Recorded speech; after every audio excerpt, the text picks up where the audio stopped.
السلام علیکم ورحمۃ اللہ وبرکاتہ۔ مفتی صاحب، یہ جو لکھا ہوا ہے اس کے بارے میں ذرا بتا دیں، یہ صحیح ہے؟ اعوذ باللہ من الشیطان الرجیم، بسم اللہ الرحمن الرحیم۔ میرے محترم اور مکرم فہیم شاہ صاحب، یہ جو آپ نے پوسٹ بھیجی ہے نشے کے حوالے سے،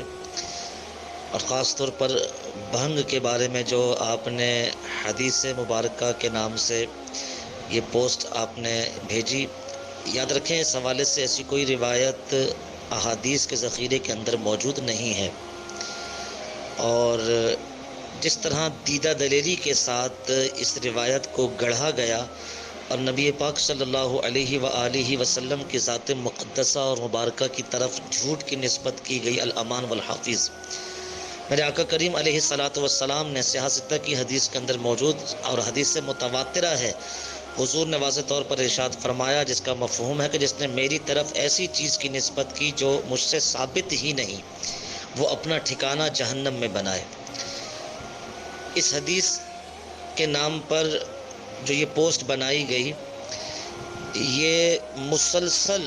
اور تسلسل کے ساتھ نبی پاک علیہ الصلوۃ والسلام کی طرف جو ہے وہ ایک نہیں کئی جھوٹ منسوب کیے گئے۔ تو یہ ویسے تو شیعہ حضرات کی جو کتاب ہے اس کا حوالہ بھی اس میں دیا ہوا ہے، اس کے اندر یہ موجود ہے، لیکن اس کی کوئی سند نہیں ہے، اور یہ موضوع حدیث اسے ہم کہتے ہیں، گڑی ہوئی حدیث، بلکہ اس کو تو حدیث کہنا یہ بھی حدیث کی توہین ہے۔ تو یہ جو قصہ کہانی نبی پاک علیہ السلام کی طرف منسوب کی ہے، یہ ظلم ہے اور یہ زیادتی ہے، اور جس انداز میں اس کو لکھا گیا، مجھے تو ایسا محسوس ہوتا ہے کہ لکھنے والے کا باپ، لکھنے والے کی ماں، لکھنے والے کی اولاد، لکھنے والے کے بھائی بہن، یہ سارے کے سارے جو ہے وہ بھنگ پینے میں مصروف تھے۔ اس نے کہا اب ان کو کس طرح سے چھٹکارا دلایا جائے، تو اس نے یہ روایت گھڑ کے جو ہے وہ بنا لی، اور اتنی خطرناک طریقے سے جو ہے نا وہ گھڑی اور سارے جھوٹ نبی پاک علیہ السلام کی طرف منسوب کر دیے، شاید اس ارادے سے کہ اس کو پڑھنے کے بعد جو ہے وہ اس کا خاندان پورا بھنگ پینا چھوڑ دے گا۔ تو اتنی جو ہے وہ شدید قسم کی سمجھ لیں دین کے ساتھ جو ہے وہ غداری کی ہے اور ظلم کیا ہے، الامان والحفیظ۔ بھنگ پینا ویسے ہی حرام ہے، اور احادیث کے اندر مختلف نشوں کا جہاں ذکر کیا وہاں پر بھنگ کا بھی ذکر کیا، اس کی ممانعت آئی ہے، وہ منع ہی ہوگا۔ میری اس گفتگو سے کوئی بھنگ کو جائز نہ سمجھے، وہ ناجائز ہی ہے، لیکن اس ناجائز کہنے کی آڑ کے اندر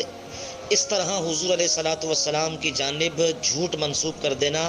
یقینی طور پر جو ہے وہ دین کے ساتھ جو ہے وہ زیادتی ہے اور دین کے ساتھ غداری ہے۔ ہم دعا گو ہیں کہ جس نے اس حدیث کو گڑھا، اللہ تعالیٰ اسے ہدایت عطا فرمائے، اس کے ماں باپ، بیوی بچے، اولاد، ان سب کو پروردگار جو ہے وہ بھنگ سے نجات عطا فرمائے، اور خاص طور پر اس طرح کے جو جھوٹ اس نے گھڑے، اللہ تعالیٰ اس سے اس کو توبہ کی توفیق عطا فرمائے، آمین۔